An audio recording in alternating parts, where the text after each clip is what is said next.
ఆంధ్రప్రదేశ్ రాజధాని ప్రాంతమైనటువంటి అమరావతి పరిధి అని చెప్తున్నటువంటి గుంటూరు, విజయవాడ మహానగరాలు. ఈ 2 నగరాల్లో ఉల్లిపాయ విజయవాడలో కేజీ రూ. 25 నుంచి రూ. 30 మంచిపాయ. గుంటూరులో కూడా దాదాపుగా అదే రేట్లో ఉంది. ఈ ఉల్లిపాయలు పండిస్తున్నటువంటి ఉల్లి రైతుకి మాత్రం గిట్టుబాటు రాక పారపోస్తున్నారు. క్రమంగా ఇది ముదిరి పాకాన పడుతుంది. కొయ్యడానికి డబ్బులు దండగవుతున్నాయి, లేకపోతే అమ్ముకోవడానికి ట్రాక్టర్లకి డబ్బులు దండగవుతున్నాయి అంటూ పారపోస్తున్న ఉదంతాలు అక్కడ రూ. 5కి రూ. 6కి అడుగుతున్నారు అన్నటువంటిది ఇది కంటిన్యూ అవుతుంది. తాజాగా కర్నూలు జిల్లాకి సంబంధించినటువంటి రైతులు ఇలా పారబోసింది. అస్పరి మండలం యాటకల్లులో ఉల్లి రైతు గిట్టుబాటు ధర లేక పారబోసాడు. శేఖర్ అనేటటువంటి వ్యక్తి ఆ వీడియో ఇప్పుడు వైరల్ అవుతుంది.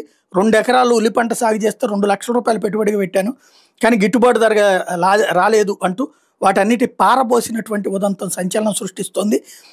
రైతులకి తనది చూసైనా సరే రైతులకి న్యాయం చేయండి అని అడుగుతున్నాడు. ఇక్కడ సమస్య ఏంటంటే లేదు, అన్ని ఏర్పాట్లు చేశామని ప్రభుత్వం చెప్తోంది, ఇది వాళ్ళ దగ్గర నుంచి కొనేటటువంటిది. బట్ ఇక్కడ చూస్తేనేమో ఈ పరిస్థితి తలెత్తుంది. ఆ రైతు ఏం మాట్లాడాడు చూస్తే అర్థమవుతుంది. చూడండి బ్రో, మా రైతులు కష్టం ఇంత పండించినా కూడా మద్దతు ధర లేదు.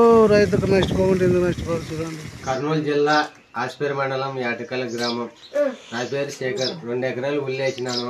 గిట్టుబాటు ధర లేక వంకలో పారబోసాము. ఎకరాకి 1,00,000 అయింది. 2 లక్షలు నష్టపోయినాను. గవర్నమెంట్ కూడా ఏం ఆదుకోలేదు.